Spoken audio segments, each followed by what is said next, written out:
All right, let's dive right in. Today, we're talking about how a powerful idea can become a full-blown movement.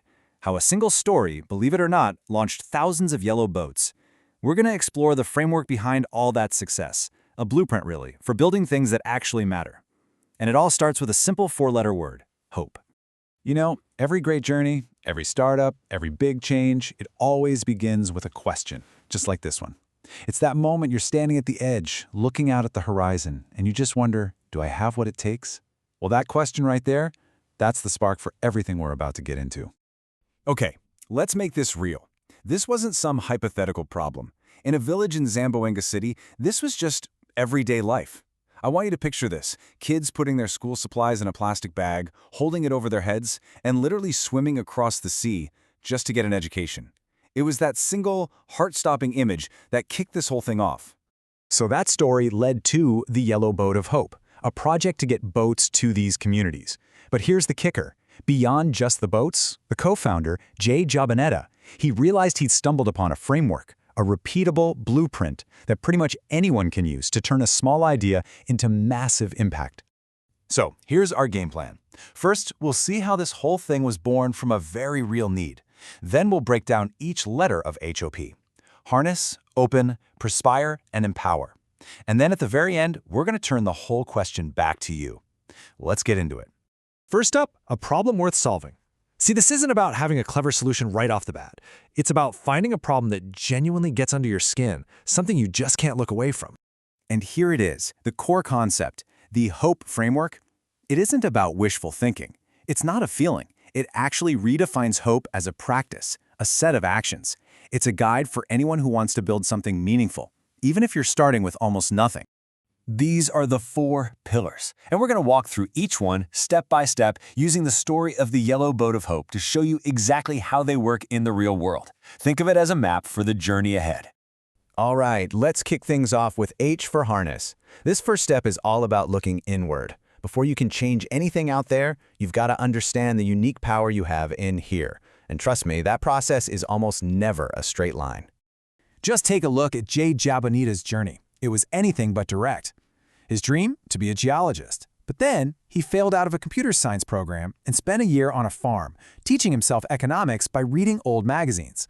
But you know what? That detour, that so-called failure, was actually preparing him for what came next. It's proof that all those detours are just preparation in disguise. So the big takeaway for harness is this: embrace the messy path. Your real power comes from that unique mix of your passions, your experiences, yeah, even the ones that felt like failures. Every skill, every setback, it's all raw material. Real hope starts with believing in your own potential, especially when the path forward isn't clear at all. Okay, let's move on to O. O stands for open yourself up. Because once you've started to tap into your potential, you have to be the first one to invest in your own idea. And I'm talking about way more than just money. This story just says it all. The project had the funding, but get this: 2 professional boat builders quit. They said the design was impossible. The whole thing was about to die. But then a local father, whose own kids swam to school, he stepped up. He invested his time, his skills, his heart. That is the real currency of change. And this brings us to this cool idea of the 5 M's. Yeah, you need money, and you need manpower, people. You need materials, and you need mileage, which is just experience. But the one in the middle, the most important M, is meaning. When a project has a powerful mission, it's like a magnet. It just attracts all the other resources you need. Next up, P is for perspire. This is where the rubber meets the road, people. You can have the best idea and all the passion in the world, but nothing, absolutely nothing happens until you make it happen. This is all about execution. Edison really nailed it, didn't he? Passion without action is just entertainment. The most critical part of turning hope into reality is the hard work, getting your hands dirty, and turning a dream into something you can actually touch.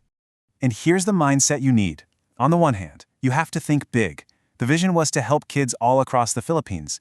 But you have to start small. Just build 1 boat for 1 community. It's that first small step that builds the momentum you need for the giant leap. So the takeaway here is super simple. Just start, right now. Don't wait for perfect conditions, because, spoiler alert, they're never going to come. The act of doing is what creates momentum. And instead of fearing failure, reframe it. Don't think about 10,000 hours. Think about 10,000 experiments. Most might not work, but each one gets you a little closer.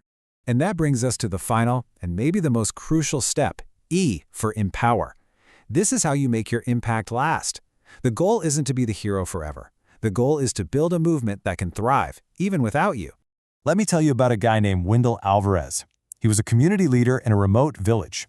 The Yellow Boat Project gave his community the tools, the support, that one yellow boat. But oh, that was just the beginning. Wendell didn't just maintain the project. He took that initial spark and started a wildfire. He turned a little makeshift classroom into a full-on elementary school and ended up being recognized as one of the best teachers on the planet. That is what real empowerment looks like. So the ultimate goal here is to become a platform for other people's success. It's based on this powerful idea that success without succession is actually failure. True impact happens when you share what you know, give people the tools they need, and then step back so they can become the heroes of their own stories. So there it is. We've walked through the whole HOPE framework: harness, open, perspire, and empower. We've seen how it turned one story into a movement that changed a country. And now, it's your turn. Look, the challenges are always going to seem too big. You're never going to feel like you have enough resources. The fear is always going to be there. The question isn't, is the journey hard? The real question is, will you find that problem that's worth solving and push the boat out anyway? The world is waiting.